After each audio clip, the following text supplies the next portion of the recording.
होली के त्योहार के समय इधर आजकल आप लोग देख रहे होंगे कि अखबारों में एक खबर और बहुत तेजी से प्रचारित और प्रसारित होती है। अखबारों में भी होती है, बाकी इलेक्ट्रॉनिक मीडिया में भी होती है। वो होती है मिलावटी खोए की। वो पकड़ा जाता है, मिलावटी पनीर पकड़ा जाता है ना, इस तरह के और भी चीज़ों की में मिलावट। जैसे जब दिवाली आती है तो उस समय आप देखेंगे मिठाई की दुकानों पर छापे पड़ते हैं, ताबड़तोड़ छापे पड़ते हैं कि वहाँ पर जो मिठाई वगैरह बनाई जाती है उनमें मिलावटी सामान का उपयोग होता है। तो ये ऐसा त्योहारों के समय क्यों होता है? होली के समय, दीपावली के समय या रक्षाबंधन के समय, जिस समय ज्यादा उसकी जरूरत पड़ती है, कि उसी समय ये मिलावटी सामान के जो बनाने वाले मैन्युफैक्चरर्स और उनको बेचने वालों पर छापे या इस तरह की कार्रवाइयां क्यों होती है?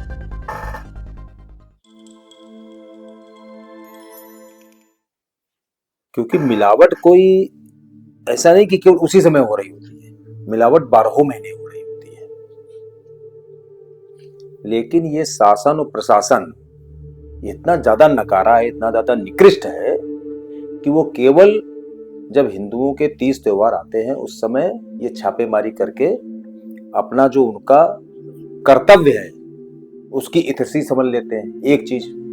दूसरी चीज, इस समय अपने त्योहार को मनाने के लिए उनका वसूली अभियान चालू हो जाता है कि जिसके यहाँ छापा मारे उस वहां से वसूली करके ले आते। क्योंकि आप ये देखो कि जितनी सैंपलिंग होती है इस समय त्योहारों के समय खाद्य पदार्थों की, उसके बाद से कितने जो हैं सैंपल जो है पॉजिटिव निकलते हैं, कितने सैंपल फेल निकलते हैं, कितने सैंपल सही निकलते हैं। उनकी जब रिपोर्टें जब कोर्ट में प्रस्तुत होती हैं तो अधिकांश रिपोर्टें जो हैं, जो इनकी तरफ से जो सैंपल जमा किए जाते हैं, सब फर्जी साबित होते हैं।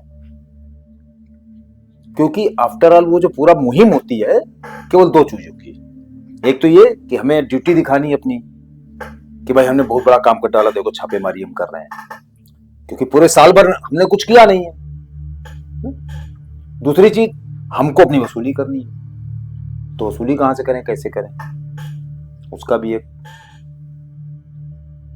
तो उनके शिकंजे में आते कौन लोग हैं? जो ये मिठाई बेच रहे हैं, जो बना रहे हैं, जो खोआ बेच रहे हैं, इस तरह के सारे लोग। जबकि खोआ 12 महीने जहां बिक रहा है, जैसे कानपुर में खोआ मंडी है, वहां पर आप 12 महीने चेकिंग नहीं कर सकते हो। रोज सुबह पहुंचो आप चेकिंग करने के लिए, क्या दिक्कत है आपको? क्योंकि करना नहीं हमको तो त्योहारों के समय वसूली करनी है, अपना त्योहार मनाने के लिए रिश्वतखोरी करनी है, इसके लिए केवल चेकिंग होती है।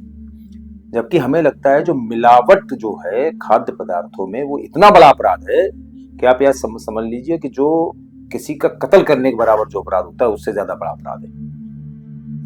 क्योंकि कत्ल करने में तो एक बार आदमी मार देता है, वो मर जाता है। जो मिलावट का सामान जो आदमी खा पी रहा है उसकी पूरी जिंदगी नरक हो जाती है। उसके किस किस शरीर के किस किस हिस्से पर क्या क्या उसका दुष्प्रभाव पड़ रहा है इस मिलावटी सामान का, आप कल्पना नहीं कर सकते हो। पूरी पूरी पीढ़ियां बर्बाद हो जा रही। मालूम महिला ने खाया तो उसके बच्चे पर फर्क पड़ता है, बच्चे ने खाया तो उसकी पूरी जिंदगी खराब हो जाती है, बर्बाद हो जाती है। उसकी आंखें खराब हो गई, उसका पेट खराब हो गया, उसका फेफड़ा खराब हो गया, उसका किडनी खराब हो गई, क्या क्या खराब हुआ पता ही नहीं लगता है। इतनी ज्यादा मिलावट जो इन सब चीजों में मिलावट हो रही है उसका दुष्प्रभाव होता है। उसके विरुद्ध कानून भी हैं बहुत सारे, लेकिन उन कानूनों के अनुपालन करने की जिनके ऊपर जिम्मेदारी है वो इन सब चीजों से उनको कोई मतलब नहीं। क्योंकि आज के समय में भारतवर्ष में जो सरकारी कर्मचारियों का पूरा जो सिस्टम है वो कुल मिला के दो चीजों पर टिका हुआ है। एक तो ये कि काम नहीं करना है, पूरी तनख्वाह मिलनी है। दूसरी चीज ये कि ऊपर से रिश्वतखोरी का पूरा एक सिस्टम बन जाता है उनका हर चीज में। मतलब आप किसी भी विभाग में देख लो, बहुत कम ऐसे विभाग में बहुत कम ऐसे अधिकारी कर्मचारी होंगे जो कि बिना रिश्वतखोरी के ईमानदारी से अपना काम कर रहे होंगे। ये बात कहने में बहुत मतलब वैसी लग रही होगी, लेकिन शायद ही मतलब रेयर लोग होते हैं, क्या समझ लीजिए। और उन्हीं के बदौलत ये सारे इस तरह के जो अपराध हैं वो सब सक्रिय रहते हैं। जो अपराध हो रहे होते हैं, जैसे कि पुलिस और प्रशासन होता है, पुलिस प्रशासन जो होता है, अगर वो एक्टिव रहे तो आप ये समझिए सड़क पर एक भी अपराध नहीं हो सकता है। अगर ट्रैफिक पुलिस का एक सिपाही खड़ा रहता है चौराहे पर तो पूरा ट्रैफिक ठीक ठाक चलता रहता है। एक डंडा लिए खड़ा रहता है वो, ऐसा थोड़ी किसी को गोली मारे देगा वो, केवल एक डंडा लिए खड़ा रहता है कि पूरी पूरी ट्रैफिक व्यवस्था ठीक रहती है ना। उसका इतना ज्यादा खौफ होता है, वो होना भी चाहिए, क्योंकि शासन का और सत्ता का खौफ होना चाहिए अपराधियों के बीच में। जो लोग गलत कर रहे हैं उनके बीच में होने चाहिए, और कोई गलत काम कर रहा है तो उसको इस चीज से डरना चाहिए कि सामने पुलिस खड़ी है। लेकिन है क्या कि जो अपराधी हैं वो तो बचे जा रहे होते हैं, जो सामान्य लोग होते हैं वो उससे परेशान होते हैं, क्योंकि उनसे वसूली होने लगती है। अपराधी तो अपना मौज कर रहा होता है, वो पैसे दे के मौज कर रहा है। तो यही चीज हर डिपार्टमेंट की है, मतलब ऐसा नहीं है इसमें, और नीचे से लेके ऊपर तक सब जगह वही स्थिति रहती है। जब कोर्ट कचहरी की बात आती है तो वहां पर भी यही स्थिति है कि कोर्ट में पहुंचते ही अधिकांश जो है मुकदमे जो है, अधिकांश अपराधी छूट जाते हैं, और जो लोग बेगुनाह लोग होते हैं बेचारे को सालों उनको हो जाए। बहुत सारे आप समाचार पढ़ते होंगे अखबारों में कि उसको 30 साल तक केवल वो बेगुनाही में भी उसको जेल की सजा भुगतनी पड़ी। 30 साल बाद उसको बेगुनाह साबित किया गया कोर्ट द्वारा। तो बेगुनाह साबित होने में 30 साल क्यों लगे? जब बेगुनाह था तो पहले दिन साबित हो जाता है बेगुनाह। अपराधी साबित होने में 30 साल लगा, इसमें कोई बुराई नहीं, लेकिन बेगुनाह साबित होने में 30 साल लगा, ये बड़ी, क्योंकि 30 साल अब उसके कौन लौटाएगा जो उसने जेल में बिताए, जो उसने घुट घुट के बिताए। तो ये जो व्यवस्था है हमें लग रहा है कि बिल्कुल भी ठीक नहीं है। अब जब से हमें लगता है इधर थोड़ा उत्तर प्रदेश की हम लोग बात करें तो हमें लगता है कि जो योगी जी का काम करने की शैली है उससे बहुत चीजें ठीक हो रही हैं, लेकिन हमें लगता है इस दिशा में और काम करने की जरूरत है। जो किसी भी व्यवस्था को ठीक करने की प्रक्रिया वो तो लगातार चलने वाली प्रक्रिया, मतलब कोई एक दिन का काम थोड़ी ना होता। ठीक करना एक प्रोसेस है, कंटिन्यूअस प्रोसेस है। पहले से ठीक करना एक कंटिन्यूअस प्रोसेस है। पहले खराब है, उससे ठीक किया, फिर उससे ठीक किया, मतलब क्योंकि इन सब चीजों की कोई लिमिट नहीं होती ठीक करने की, है ना। तो इस दिशा में जो योगी जी का काम है वो तो मतलब कानून व्यवस्था की दृष्टि से बहुत बेहतरीन है। लेकिन अभी जो बड़े अपराधी, जो संगठित अपराध हैं, उनके ऊपर खौफ है। मुझे लगता है जो छोटा मोटा जो इस तरह का जो लोग काम कर रहे हैं उनके ऊपर भी खौफ होना चाहिए, लोग ना करें। जिस समय हिंदू तीज त्योहार आते हैं उस समय त्योहारों को ही बदनाम करने की कोशिश की जाती है। जो हमारे जो लोकल जो वो होते हैं, व्यापारी होते हैं, जो लोकल दुकानदार होते हैं, उनको बदनाम करने की कोशिश की जाती है कि आप लोकल दुकानदार से मिठाई वाले की दुकान से मिठाई ना खरीदो, आप जो है मल्टी जो नेशनल जो ब्रांड है उनके यहाँ की चॉकलेट खरीद के अपना त्योहार मनाओ। ये बदनाम करने की भी साजिश होती है, क्योंकि आप जब लोकल वाले नहीं खाओगे तो उन्हीं की आप कैडबरीज की है उनकी तो चॉकलेट खाओगे ना, उसी से अपना दिवाली मनाओगे, उसी से अपना रक्षाबंधन मनाओगे, और उसमें वो क्या क्या मिला दे रहे हैं इसका कोई पता ही नहीं किसी को। और वो लोग जो प्रशासन में इस तरह के भ्रष्ट वो होते हैं, अधिकारी कर्मचारी होते हैं, उनको भी पैसा वो लोग खिलाते हैं इस बात के लिए कि पूरा एक वातावरण बन जाए कि लोकल लोगों के यहाँ से लोग ना खरीदें। इसमें जो लोकल दुकानदार होते हैं उनकी भूमिका बहुत अहम होती है। वो लोग इन सब चीजों से बचना चाहिए उनको। कोशिश यही करनी चाहिए कि वो लोग भी जहां से परचेजिंग कर रहे हैं, जहां से माल अपना खरीद रहे हैं, रॉ मटेरियल खरीद रहे हैं, उसकी थोड़ा ठीक से जांच करें कि भाई हमारे पास जो रॉ मटेरियल आ रहा है वो ठीक आ रहा है, क्योंकि उनका जो फिनिश्ड प्रोडक्ट है, उनका जो माल है, वो इस बात पर डिपेंड करता है कि उन्होंने रॉ मटेरियल कैसे खरीदा। सस्ते के चक्कर में वो खराब रॉ मटेरियल ना खरीदे, मिलावटी सामान ना खरीदे, इसकी भी उनको चिंता करनी चाहिए। और हम लोगों को इस बात की चिंता करनी चाहिए, ये देख के ये काम करना चाहिए। पहले तो हमें ध्यान है कि त्योहार जो हम लोग जैसे होली दिवाली मनाते थे, अधिकांश चीजें हम लोगों के घर में ही बनती थी। अब गुजिया भी लोग घर में नहीं बनाना चाहते हैं, गुजिया भी दुकान से खरीद लाते हैं। अच्छा मान लो चलो खोए में मिलावट हो रही है, तो रवे और शक्कर की जो गुजिया हम लोग घर में बनाते थे, या गुड़ की और उसकी गुजिया जो बनाते थे, क्या नाम, सोंठ की, उसको घर में बनाने में क्या दिक्कत है? ठीक है, उसमें मिलावट हो रही है, ये खाएंगे हम, क्योंकि जब हम उस चीज को खरीदेंगे नहीं तो अपने आप माल बिकना बंद हो जाएगा। ये भी तो है ना, बाजार का नियम है कि जो चीज आप, जैसे कोई चीज महंगी हो जाए आप ना खरीदो, अपने आप सस्ती हो जाती है। टमाटर 40 रुपए किलो बिक रहा हो, खरीदना बंद कर दो, अपने आप 5 रुपए किलो आ जाएगा। तो ये भी बाजार का ही नियम है ना।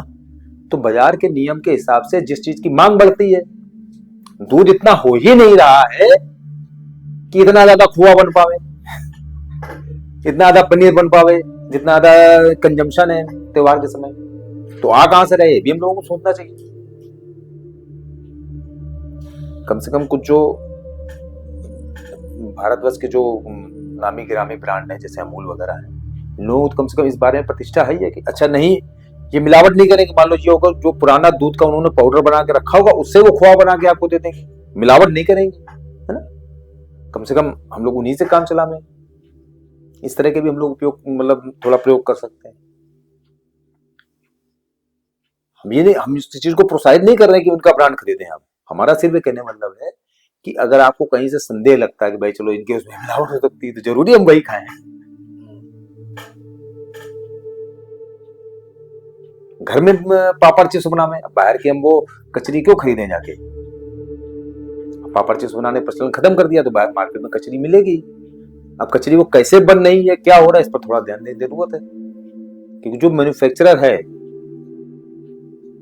उस पर कंट्रोल लगना भी बहुत जरूरी होता है ना। कहाँ कैसा बनना, उसमें कौन सा वो लोग आइटम प्रयोग कर रहे हैं रॉ मटेरियल के रूप में, अगर वो तला हुआ है तो उसमें कौन सा तेल प्रयोग हो रहा है, इन सब चीजों की ध्यान रखने की जरूरत है।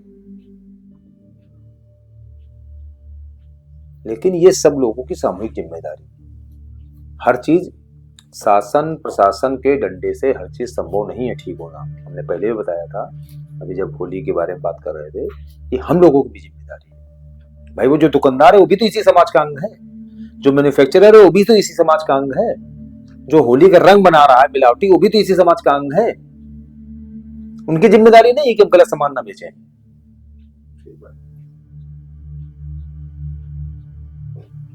या समाज में जिन लोगों को पता है कि आदमी गलत काम कर रहा है तो उसको सामाजिक रूप से बहिष्कृत करने की जरूरत है कि तुम्हारे यहां से नहीं खरीदेंगे, तुम गलत सामान बेचते हो। अपने आप ठीक हो जाएगा, क्योंकि उसको उस सामान में रहना है ना, वहीं से तो कमा खा रहा है वो,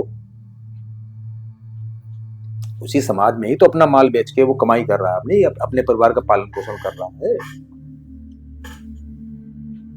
और केवल सस्ते के चक्कर में, कभी कभी होता है कि सस्ते के चक्कर में हम लोग गलत सामान ले आते हैं, तो इससे ही बचने की जरूरत है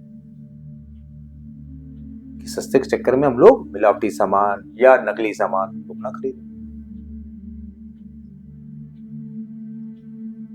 तो हमें लगता है कि जो मिलावटी वाला ये पूरा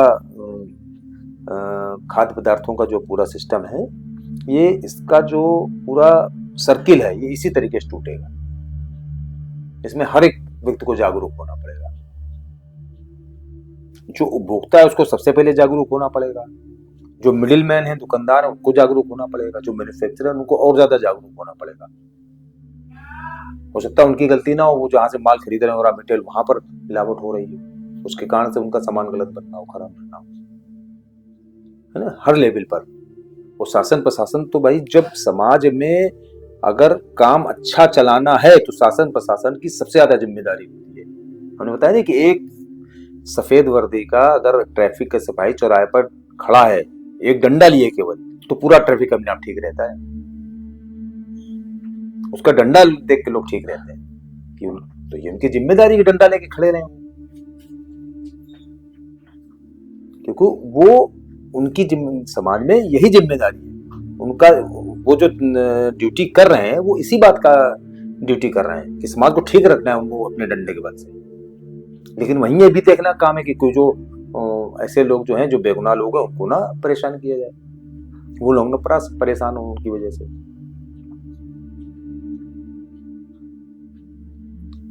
हमें लगता है कि हर व्यक्ति अगर अपनी जिम्मेदारी का, सामाजिक जिम्मेदारी का निर्वहन करेगा, तो अगर हम अपनी जिम्मेदारी निर्वहन करेंगे तो सामने वाले के अधिकारों की रक्षा अपने आप होगी।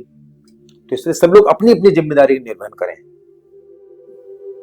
दूसरे के अधिकारों पर क्वेश्चन मार्क उठाने के बजाय अपनी अपनी अगर जिम्मेदारी निर्वहन करें, दूसरे के कृत्यों पर उंगली उठाने के बजाय अगर अपनी अपनी जिम्मेदारी निर्वहन करें, तो हमें लगता है कि बहुत सारी चीजें स्वतः ठीक हो जाएंगी।